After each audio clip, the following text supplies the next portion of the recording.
నమస్తే welcome to evening edition headlines చూద్దాం. స్వార్థం కోసం టీడీపీ జనసేన కలవలేదు. రాష్ట్రాన్ని కాపాడుకునేందుకు కలిసాయన్న చంద్రబాబు. ప్రభుత్వ ఆస్తులను తాకట్టు పెట్టుకుంటే తప్పేంటి? టీడీపీ చిల్లర రాజకీయాలు చేస్తోందన్న కొడాలి. నిరుద్యోగం పేరుతో బీఆర్ఎస్ యువతను మోసం చేసింది. 3 నెలల్లో 30,000 ఉద్యోగాలు ఇచ్చామన్న రేవంత్.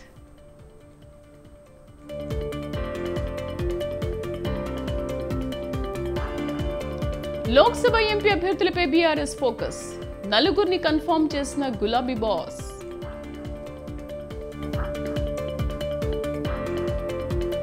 సోషల్ మీడియాలో ట్రెండ్ అవుతున్న మోదీ కా పరివార్, దేశం తన కుటుంబం అంటున్న ప్రధాని.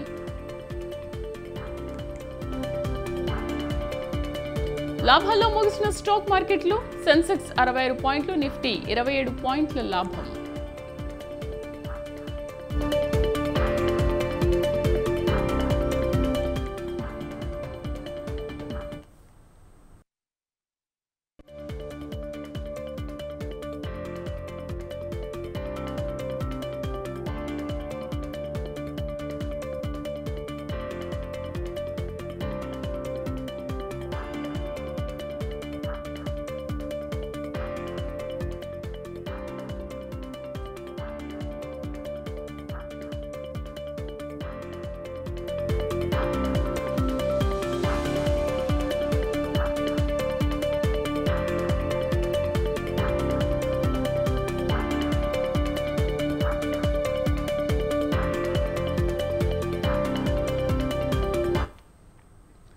సంగారెడ్డి జిల్లా పటాన్చెరులో రేపు ప్రధాని మోదీ పర్యటించబోతున్నారు. ఇందుకు సంబంధించిన ఏర్పాట్లు ముమ్మరంగా కొనసాగిస్తున్నారు. ప్రధాని పర్యటన సందర్భంగా ఎస్పీజీ అధికారులు సభా ప్రాంగణాన్ని తమ ఆధీనంలోకి తీసుకుని క్షుణ్ణంగా పరిశీలించారు. ఎలాంటి అవాంఛనీయ ఘటనలు చోటు చేసుకోకుండా అణువణువు తనిఖీలు నిర్వహించారు సెంట్రల్ అండ్ స్టేట్ పోలీస్ అధికారులు.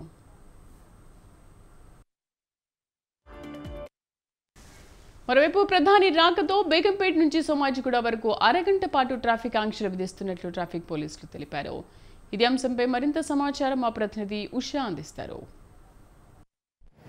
లోక్సభ ఎన్నికల నేపథ్యంలో దేశ ప్రధాని నరేంద్ర మోడీ హైదరాబాద్ పర్యటన చాలా ఆసక్తిగా ఉంది. దీనికి సంబంధించి ఈరోజు ఏదైతే పలు అభివృద్ధి కార్యక్రమాలకి నరేంద్ర మోడీ హైదరాబాద్ చేరుకున్నారు. బేగంపేట విమానాశ్రయం నుంచి వెంటనే ఏదైతే ఆదిలాబాద్ పర్యటనకు వెళ్లారు ప్రధాని. ఈరోజు సాయంత్రం ఆదిలాబాద్ పర్యటన ముగించుకొని తమిళనాడు బయలుదేరినటువంటి ప్రధాని రాత్రి 7:40 నుంచి 8:10 మధ్య కూడా బేగంపేట ఎయిర్పోర్ట్ నుంచి షాపర్ స్టాప్ మీదుగా అలాగే హైదరాబాద్ పబ్లిక్ స్కూల్ మీదుగా రాజ్భవన్ రోడ్డు మొత్తం కూడా ట్రాఫిక్ ఆంక్షలు విడబోతున్నాయి. గవర్నర్ బంగ్లాలో ప్రధాని మోడీ బస చేయనున్నారు. ఆ తర్వాత రేపు ఉదయం ఏదైతే 9:50 నుంచి అలాగే 10:15 వరకు మధ్య రాజ్భవన్ రోడ్ ఏదైతే ఉందో రాజ్భవన్ రోడ్ నుంచి అలాగే బేగంపేట విమానాశ్రయం వరకు కూడా రేపు కూడా ట్రాఫిక్ ఆంక్షలు ఉండే అవకాశం ఉంటుంది. ఈరోజు సాయంత్రం ఏదైతే 7:40 నుంచి 8:10 వరకు అలాగే రేపు ఉదయం ఏదైతే 9:50 నుంచి 10:15 వరకు కూడా ఈ రోడ్డు మొత్తం కూడా ట్రాఫిక్ ఆంక్షలు ఉండే అవకాశం ఉంటుంది. ప్రధాని పర్యటన సందర్భంగా ఎక్కడ కూడా అవాంఛనీయ సంఘటనలు జరగకుండా ట్రాఫిక్ కి సంబంధించి క్లియర్గా ఉండేందుకు ఇక్కడ ఉన్నటువంటి ట్రాఫిక్ అధికారులు కూడా పటిష్టమైన బందోబస్తును అయితే ఏర్పాటు చేస్తున్నారు. ప్రస్తుతం చూసుకున్నట్టయితే రాజ్భవన్ రోడ్లు మొత్తం కూడా ట్రాఫిక్కి స్వల్ప అంతరాయం కలిగే అవకాశం ఉంటుంది. మొత్తం ఏదైతే డైవర్షన్ ఇటు వచ్చేటటువంటి వాహనాలు ఏవైతే ఉన్నాయో అవన్నిటిని కూడా దారి మళ్లించి పోలీసులు అటువైపు వెళ్లాల్సిందిగా కూడా ఇప్పటికే సూచనలు ఇచ్చారు. మరోవైపు చూసుకున్నట్టయితే రేపు ఉదయం కూడా సేమ్ ఇదే టైమింగ్స్ ఏదో ఒక అరగంట పాటు రాజ్భవన్ రోడ్డు మొత్తం కూడా ప్రధాని బేగంపేట ఎయిర్పోర్ట్కు చేరుకునే సమయం వరకు కూడా ఒక అరగంట పాటు కూడా ట్రాఫిక్కి సంబంధించి క్లియరెన్స్ ఇచ్చినట్టుగా తెలుస్తుంది. ప్రస్తుతం చూసుకున్నట్టయితే లోక్సభ ఎన్నికల నేపథ్యంలో పలు అభివృద్ధి కార్యక్రమాలను చేపట్టనున్నారు ప్రధాని మోడీ. ఏదైతే సంగారెడ్డికి సంబంధించి అలాగే పలు అభివృద్ధి కార్యక్రమాలకి సంబంధించి అలాగే శంకుస్థాపనలకు సంబంధించి భారీ ఎత్తున ఏదైతే ఓపెనింగ్స్ ఉన్నాయి కాబట్టి దీని దృష్ట్యా ప్రధాని భద్రత దృష్ట్యా ఇక్కడ మొత్తం కూడా ట్రాఫిక్ ఆంక్షలు అయితే ఏర్పాటు చేశారు. ఎక్కడా కూడా అవాంఛనీయ సంఘటన జరగకుండా పటిష్టమైన బందోబస్తును అయితే పోలీసులు ఏర్పాటు చేశారు. వీడియో జర్నలిస్ట్ చందుగోపితో ఉషా, స్వతంత్ర టీవీ, హైదరాబాద్. కాంగ్రెస్ బీజేపీ మధ్య చీకటి ఒప్పందం ఇవాళ బయటపడిందని బీఆర్ఎస్ నేత పల్ల రాజేశ్వరరెడ్డి అన్నారు. మోదీని రాహుల్ గాంధీ విమర్శిస్తుంటే రేవంత్ పొగుడుతున్నారని అన్నారు. ప్రధాని మోదీని అలైబలై చేసుకున్నారన్న ఆయన తెలంగాణలో అనేక ఎన్నికల్లో బీజేపీకి కాంగ్రెస్ సహకరించిందని ఈ సందర్భంగా తెలియజేశారు. పెట్టడం జరిగింది. ఆ సభలో భారతదేశ ప్రధానమంత్రి గారు, బీజేపీకి చెందిన మోడీ గారు, అదేవిధంగా ఇక్కడ తెలంగాణ ముఖ్యమంత్రి, కాంగ్రెస్ ముఖ్యమంత్రి రేవంత్ రెడ్డి గారు అలాయ్ బలాయ్ చేసుకున్నట్టే అనిపించింది. సీఎం రేవంత్ రెడ్డి గారు మాట్లాడుతూ, ప్రధాన మోడీ గారు నా యొక్క పెద్దన్న, మేము బడేబాయ్, మాకు బడేబాయ్ అని చెప్పారు, వారు చోటేబాయ్ అని చెప్పారు.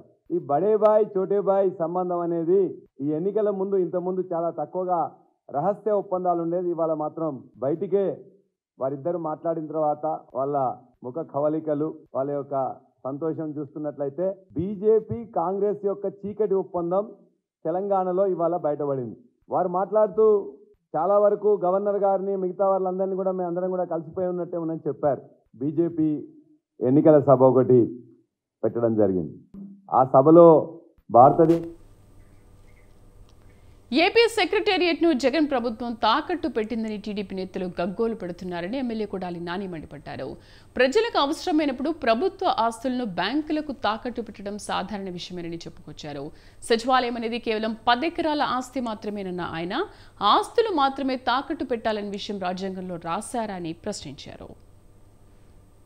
తాకట్టు పెట్టకుండా బ్యాంకులో లోన్ ఇస్తారా?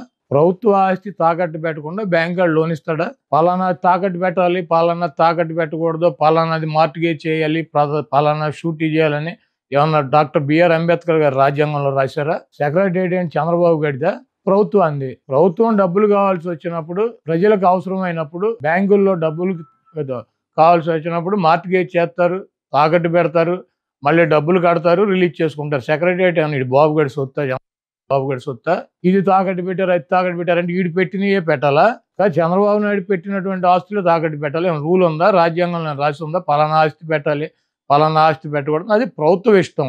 వాళ్ళు బ్యాంకర్స్తో మాట్లాడి బ్యాంక్ వాళ్ళు డబ్బులు కావాలన్నప్పుడు వాళ్ళు ఏదో ఒకటి మార్టిగేజ్ అడుగుతారు. ప్రభుత్వ ఆస్తి, ప్రభుత్వం వాళ్ళు దాన్ని బట్టి వాళ్ళకు ఉన్నటువంటి వెసులుబాటుని బట్టి పెట్టుకుంటారు. వివేక హత్య కేసులో తన ప్రమేయం లేదని నార్కో అనాలిసిస్ పరీక్షకు సిద్ధమని పులివెందుల టీడీపీ అభ్యర్థి బీటెక్ రవి అన్నారు. వివేక కేసులో ఎంపీ అవినాష్ కూడా నార్కో అనాలిసిస్ పరీక్షకు సిద్ధమా అంటూ సవాల్ విసిరారు. లైవ్లో రాష్ట్రం మొత్తం చూసేలా ప్లాన్ చేయాలని సూచించారు. వివేక హత్య జరిగిన రోజే గొడ్డలతో చంపిన విషయం ఎలా తెలిసిందో జగన్ సమాధానం చెప్పాలని డిమాండ్ చేశారు. కేసులో జగన్ హస్తం ఉందనేది తొందరలో బయటకు వస్తుందని రవి చెప్పారు. గారికి సూటిగా ఒకటి అడుగుతాను, ఇప్పటికైనా కూడా నేను నార్కో అనాలిసిస్ పరీక్షకు వచ్చేసి నేను రెడీ. అవినాష్ రెడ్డి గారిని కూడా రెడీ అన్నమాట. మీ మీద ఇంత అపవాదం వచ్చింది, ఇట్లా పేపర్లో రాసుకుంటారు కదా, మీ ఇద్దరం కూడా నార్కో అనాలిసిస్ పరీక్షకు మేము రెడీ. అయితే 10 రోజులుగా 15 రోజులుగా ఇదంతా ఎలక్షన్ ముందరనే జరగాల. అది కూడా అంతా కూడా రాష్ట్ర ప్రజలు కూడా చూసే విధంగా లైవ్ లో పెట్టుకోమను. మాకు అదేదో మెడిసిన్ కానీ ఏదైనా ఎక్కించి వాళ్ళని ప్రశ్నలు అడగమను. అదంతా రాష్ట్ర ప్రజలకు కూడా తెలిసేట్టుగా లైవ్ లోనే చూపించమను. ఎందుకంటే అంతకుముందు కసబ్ అని ఒక తీవ్రవాదిది నార్కో అనాలిసిస్ చేసి భారత ప్రజలందరికీ కూడా అతను ఏం సమాధానాలు చెప్పినారని కూడా అందరికి వినిపించారు. అట్లా నాది అవినాష్ రెడ్డిది నార్కో అనాలిసిస్ టెస్ట్ చేసుకోమను. నేను ధైర్యంగా చెప్తానా, నేను రెడీ. ఆయన రెడీ కమ్మను. 10, 15, 20 రోజుల్లోనే ఎలక్షన్స్ కన్నా ముందే నార్కో అనాలిసిస్ పరీక్షకు సిద్ధమై వాళ్ళని ప్రశ్నలు అడగమను. మేము ఆ నార్కో అనాలిసిస్, ఆ మెడిసిన్స్ తీసుకొని సమాధానాలు చెప్తాం. అది రాష్ట్ర ప్రజలకు. ప్రముఖ నటుడు మాజీ ఎమ్మెల్యే బాబు మోహన్ ప్రజాశాంతి పార్టీలో చేరారు. ప్రజాశాంతి అధినేత కేఏ పాల్ కండువా కప్పి పార్టీలోకి ఆహ్వానించారు. పార్లమెంట్ ఎన్నికలో వరంగల్ ఎంపీ అభ్యర్థిగా బాబు మోహన్ పోటీ చేస్తారని కేఏ పాల్ తెలిపారు. గతంలో పనిచేసిన పార్టీలో విలువ లేకనే తాను ప్రజాశాంతి పార్టీలో చేరినట్లు బాబు మోహన్ చెప్పారు. పార్టీ కొరకు ఎంతో సేవ చేసిన తనకు అన్యాయం చేశారని ఆవేదన వ్యక్తం చేశారు. అన్ని వర్గాల ప్రజల మద్దతుతో తప్పక విజయం సాధిస్తానని బాబు మోహన్ ధీమా వ్యక్తం చేశారు.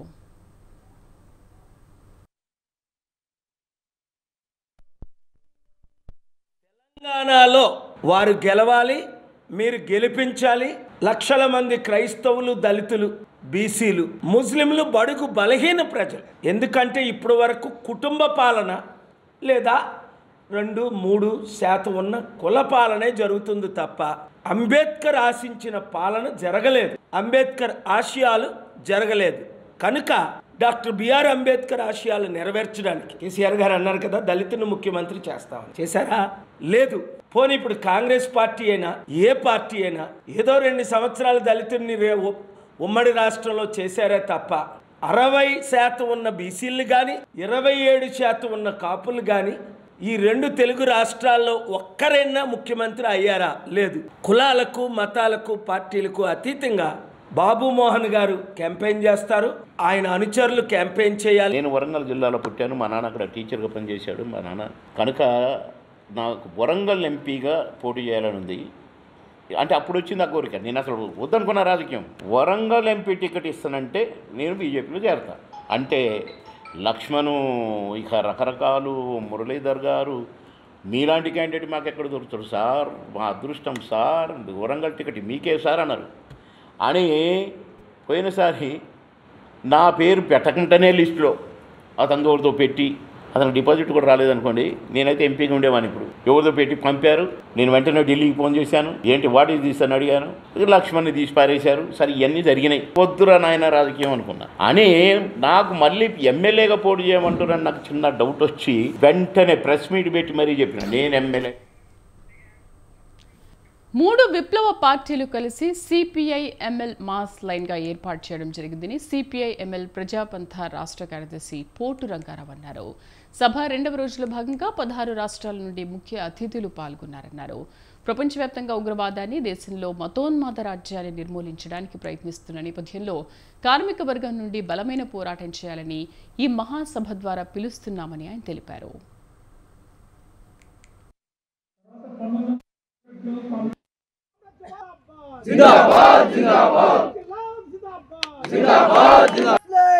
CPIML Praja Pantha, PCC CPIML, CPIML revolutionary initiative ఈ 3 పార్టీలు కలిసి ఒకే పార్టీగా సిపిఐఎంఎల్ మాస్ లైన్ ఏర్పడాలని నిర్ణయించింది. అందులో భాగంగానే నిన్న పెద్ద ప్రజా ప్రదర్శన, బహిరంగ సభ జరిగినాయి.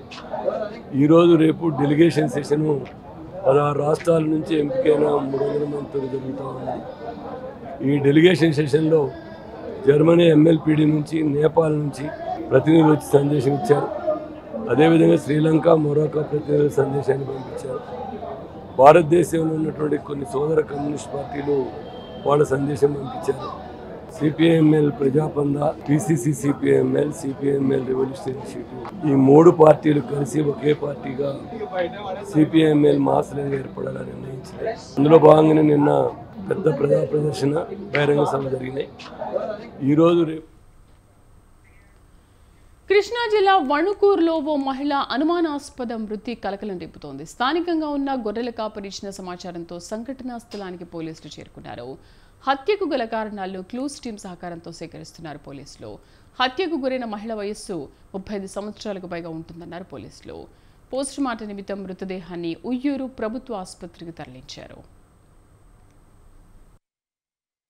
వణుకూరు కేజ్ 3 లేఅవుట్లో ఒక గుర్తు తెలియని మహిళ మృతదేహం ఉందని చెప్పి వచ్చిన సమాచారం మేరకు ఇక్కడ రావడం జరిగింది. ఆ మహిళ వయసు సుమారుగా 40 సంవత్సరాల వరకు ఉంటుంది. అయితే వచ్చి లోకల్లో ఎంక్వైరీ చేయడం జరిగింది. ఎవరో కూడా వాటిని గుర్తుపట్టలేదు. క్లూస్ టీంని పిలిపించి ఆధారాలు సేకరించడం జరిగింది. దానికి అనుగుణంగా కేసు రిజిస్టర్ చేసి దర్యాప్తు చేయడం జరుగుతుంది. మృతికి గల కారణాలు ఏంటో త్వరలోనే గ్రామస్తుల ద్వారా ఈ గొర్రెల కాపర్లు చూశారని చెప్పారు. దాని ద్వారా మేము రావడం జరిగింది. అనుమానాస్పద మృతి కింద కేసు నమోదు చేయడం జరుగుతుంది. తిరుమల శ్రీవారిని హీరోయిన్ సమంత దర్శించుకున్నారు. విఐపి విరామ సమయంలో స్వామివారిని దర్శించుకుని మొక్కులు చెల్లించుకున్నారు. అనంతరం ఆలయ రంగనాయకుల మండపంలో వేద పండితుల వేద ఆశీర్వచనం అందించగా ఆలయ అధికారులు పట్టు వస్త్రంతో సత్కరించి స్వామివారి తీర్థ ప్రసాదాలు అందజేశారు.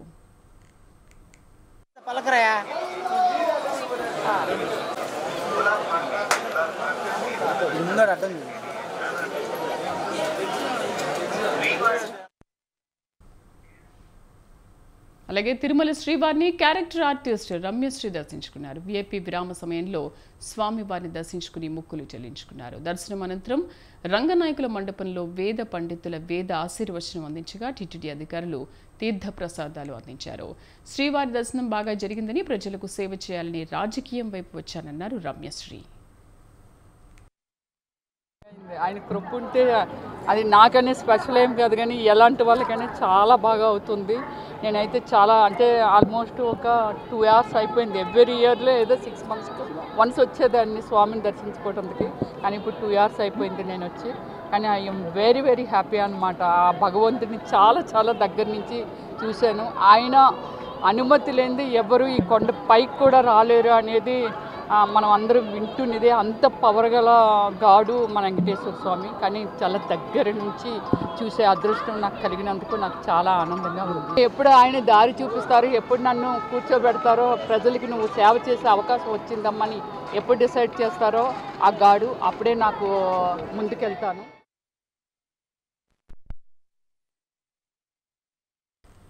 కీసరగుట్ట శ్రీ రామలింగేశ్వర స్వామి ఆలయం శివరాత్రి బ్రహ్మోత్సవాలకు ముస్తాబవుతోంది. ఈ నెల 6 నుంచి 11 వరకు జరిగే వార్షికోత్సవాలపై జిల్లా కలెక్టర్ గౌతమ్ సమీక్ష నిర్వహించారు.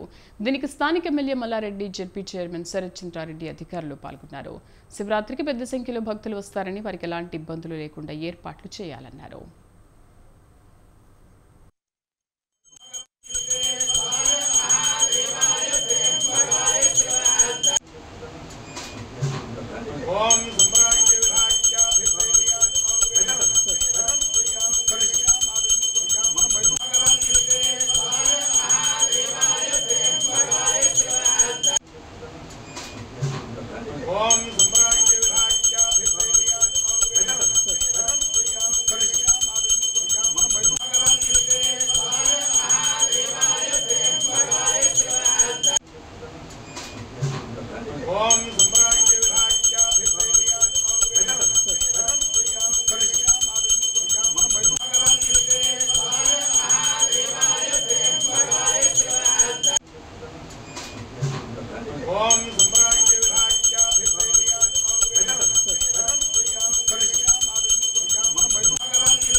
ఓం